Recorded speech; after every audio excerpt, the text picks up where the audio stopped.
The fluorescent lights of the emergency room hummed at 2 a.m. A doctor, looking exhausted, told me my appendix was bursting. Emergency surgery. My hands were shaking, slick with a cold sweat as I texted my parents. Scott and Karen. Just 3 words. Hospital. Need surgery. Please. The pain was a white-hot spike. But the silence that followed was worse. 5 minutes later, my phone lit up. It was my mother. Karen, we're in the middle of a webinar. Naomi, this is really bad timing. Can you call your Uncle Arthur? I read the text twice. Bad timing. My body was failing. And I was an inconvenience. I was 26 years old, staring at a text that told me exactly what I was worth. An interruption. I didn't cry. I didn't call back.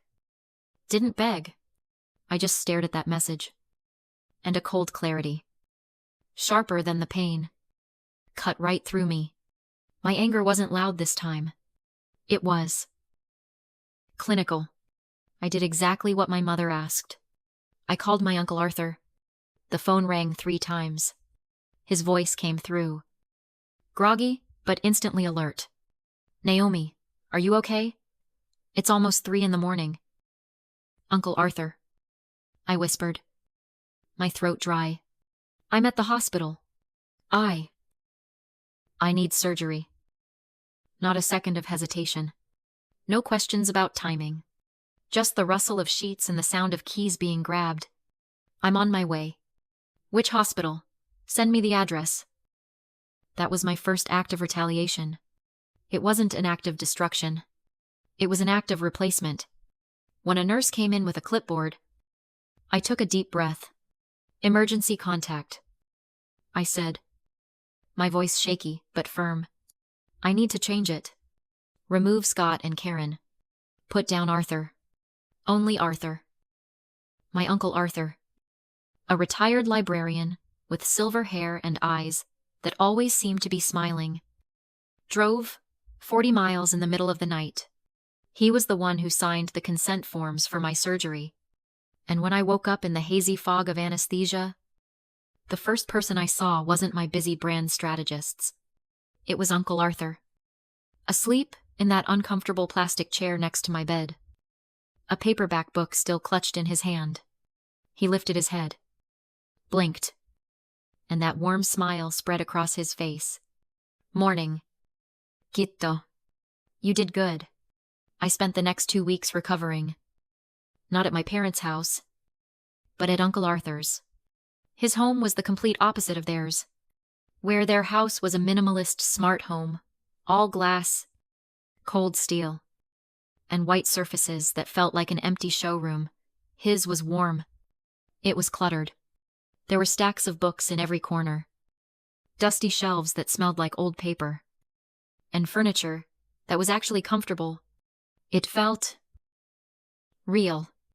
It was the first time in my life I felt truly safe. And in that quiet, dusty guest room, with nothing to do but heal, I had a lot of time to think. That text message from the hospital, it wasn't an accident. It wasn't a mistake. It was the logical climax of my entire life. For 26 years, I had been the invisible asset. I was the quiet, self-sufficient daughter. The freelance graphic designer they could brag about at their networking events. Oh, Naomi, she's so creative. Runs her own little business. They loved the idea of me. They just didn't have much use for the actual person. I remembered, clear as day, showing my mother, Karen, my first big contract with a national tech firm. She was in the middle of staging a photo for her lifestyle blog. She barely glanced up from arranging her marble coasters. That's nice. Honey, she'd said, her smile tight and camera ready. But it's so unstable, isn't it? You can't build a real brand on instability. My father, Scott, the financial advisor who was always advising other people, was just as bad. When I'd paid off my student loans 3 years early, He'd patted me on the head. Literally. A few good contracts are fine. Naomi, he'd said, his voice condescending. But you just don't understand the pressure of maintaining a real-world brand like ours. We have obligations. I was their obligation. The one they fulfilled with minimum effort. I was the accessory that was supposed to sit on the shelf and look good. Not the one that suddenly broke down and required maintenance at 2 a.m. That night in the hospital, they hadn't seen a daughter in crisis. They'd seen an inconvenient line item, a glitch in their perfectly curated schedule, lying there, surrounded by Uncle Arthur's books. I realized the cold clarity I felt in the ER wasn't just the shock. It was acceptance. The problem wasn't that they had failed me in that one moment. The problem was that I had spent 26 years waiting for them to be people they simply were not. My parents, Scott and Karen, finally showed up 2 days later. Not at the hospital. They came to Uncle Arthur's house. They didn't bring flowers or grapes.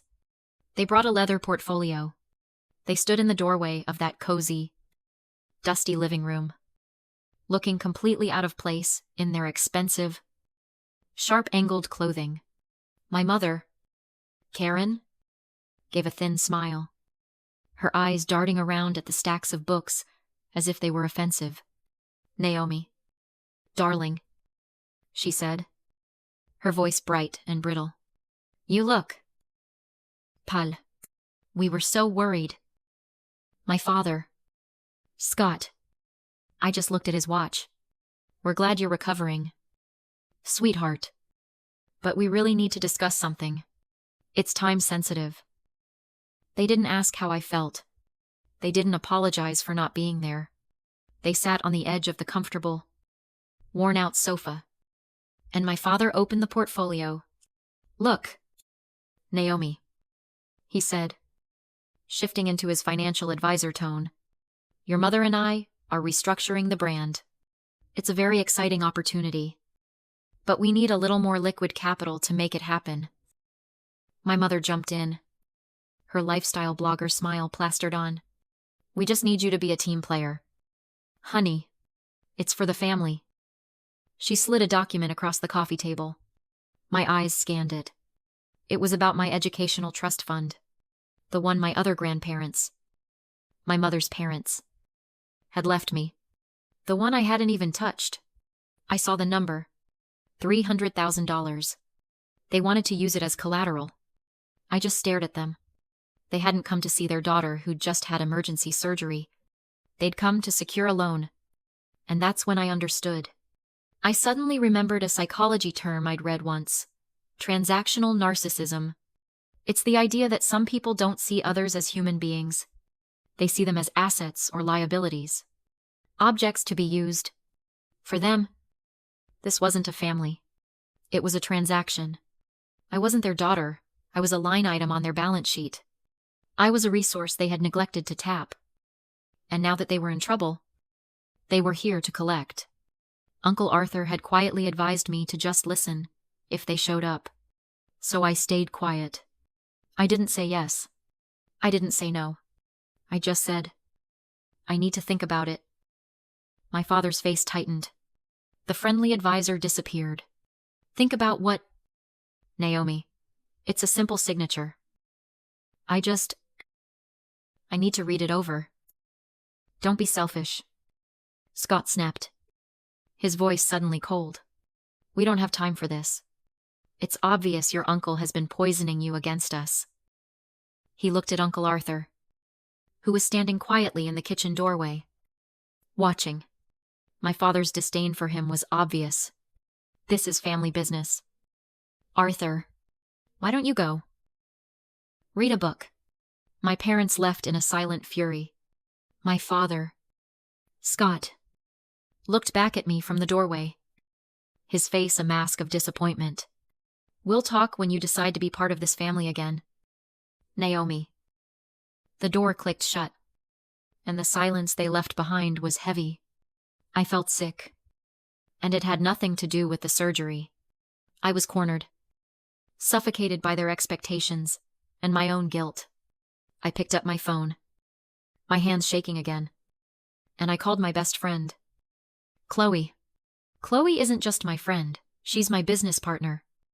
The organized, practical, no nonsense, half of our freelance operation.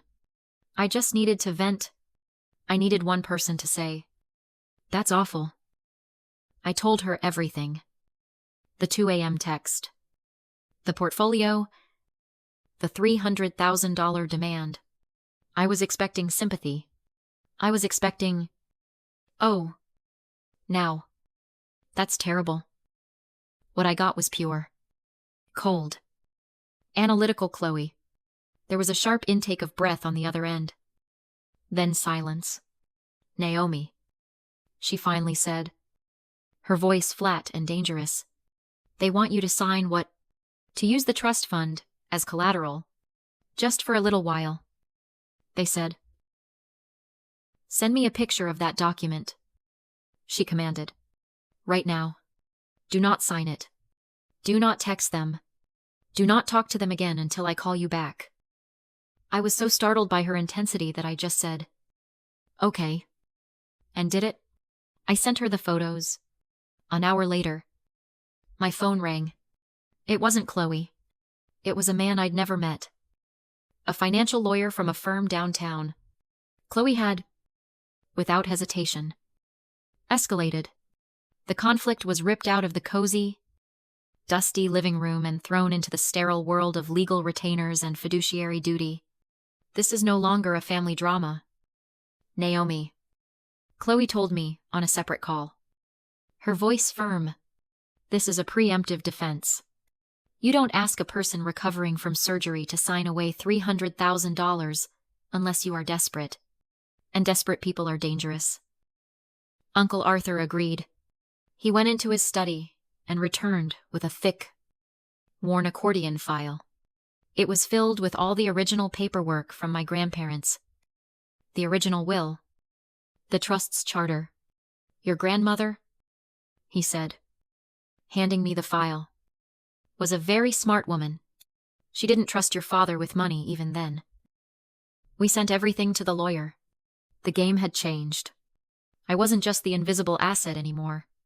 I was an opponent. The lawyer called back 2 days later. His voice wasn't the calm, reassuring tone of a financial advisor. It was serious. Clipped. And cold. "Miss Naomi," he started. And I knew immediately this was bad. "I've reviewed the trust charter from your grandparents. What your parents are asking you to do using an educational trust as collateral for a private business venture is not just ill-advised. It's a significant breach of the trust's terms. It's illegal. We can shut that down easily." I felt a rush of relief. So strong it made me dizzy. So I just... "Tell them no. That's the simple part," he said. And the relief vanished. Replaced by ice.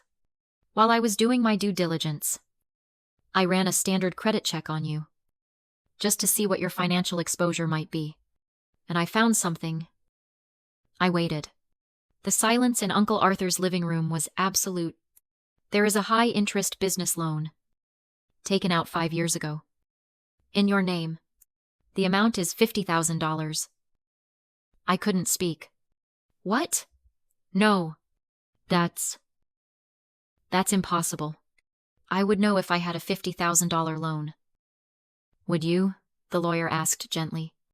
"It was taken out using your social security number. The signature on the document. Miss Naomi, it doesn't look much like your signature on the other papers you sent me. It looks, frankly, like your father's handwriting." I felt the blood drain from my face. $50,000. 5 years ago. That was right when my father's brand started to fail. Before my mother rebranded as a lifestyle blogger. The lawyer continued. His voice clinical. "The final balloon payment is due in 3 months. If it default, the creditors come after you. Not him. Your credit. Your assets." The room started to spin. The pieces clicked into place with a horrifying, sickening snap. The $300,000. I whispered, my voice barely audible. Exactly, the lawyer said. They aren't trying to save their business. They're trying to pay off the $50,000 loan they illegally took out in your name. Before you found out about it, they're trying to use your money to cover up a crime. The betrayal wasn't just neglect. It wasn't just entitlement. This was theft. This was identity fraud. My parents hadn't just abandoned me at the hospital. They had been robbing me. Slowly and silently. For years. The daughter they ignored. The invisible asset. He was just a bank account they thought they could dip into whenever they wanted. This wasn't a family dispute anymore. This was a crime scene. And I wasn't just a victim. I was the evidence. The confrontation was set for the following week. In the one place I felt safe, Uncle Arthur's dusty living room. My parents, Scott and Karen, arrived exactly on time. Not looking apologetic, but angry, impatient. They were here to collect a signature, not to have a conversation. We don't have time for this. Naomi, my father, Scott, started before he was even fully in the room. He was already opening his leather portfolio. We need that signature. Or our timelines are ruined. I was sitting on the old, comfortable sofa. I'd been practicing this moment. I looked at him. Not with the hurt of a daughter, but with the cold, flat stare of a creditor. I know, I said, my voice calm and low. About the $50,000 loan. The words hit the air and hung there, heavy and toxic. Everything stopped. My father's hand froze on his portfolio. My mother's bright, brittle blogger smile wavered, then completely shattered. What? My mother, Karen, stammered, her hand flying to her throat. What are you talking about? The loan you took out in my name, 5 years ago. The one you were going to pay off with my trust fund. My father's face, usually so composed and advisory, turned a dark, mottled red. He didn't look at me. He looked past me, at my uncle, who was standing quietly by the bookshelf. You, Scott roared, pointing a shaking finger at Arthur. You did this. You've been poisoning her, turning our own daughter against us. This has nothing to do with him, I said, my voice cutting through his rage. But our brand, Karen finally wailed, and the sound was awful. The perfect lifestyle mask was gone, and beneath it was just raw. Disperate greed. We'll lose everything. Our followers. The webinar. Scott. Do something. That's when he stepped out. I said, just as a man in a sharp suit emerged from my uncle's study, where he'd been listening. It was the lawyer Chloe had hired. Good afternoon, Mr. and Mrs. Scott, the lawyer said, his voice polite but absolute. My client, Miss Naomi, has instructed me to inform you of a few things. My parents looked at him, confused, as if he were an alien who had just beamed into the room. First, the lawyer continued, the trust your grandparents established has been immediately and indefinitely frozen, pending a full investigation. Your access, as of an hour ago, has been revoked. My father looked like he'd been punched. Second, we have a copy of the original loan application for $50,000, along with a certified handwriting analysis comparing the forged signature to your other financial documents. He placed a thin folder on the coffee table. This is, as you know, a felony, identity theft. My mother let out a small, strangled sob and collapsed onto their expensive, useless leather portfolio.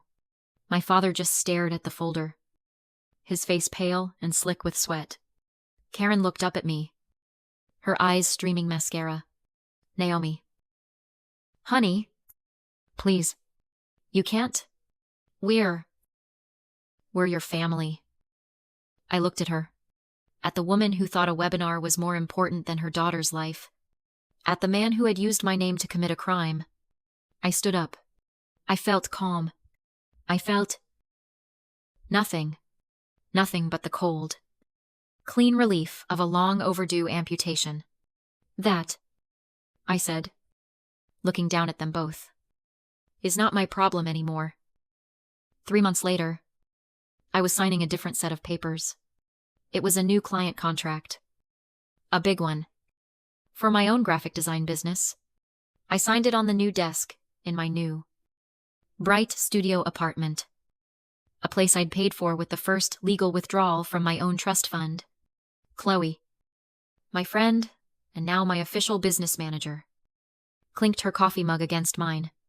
To us, she said, smiling. The legal battle had been swift and brutal.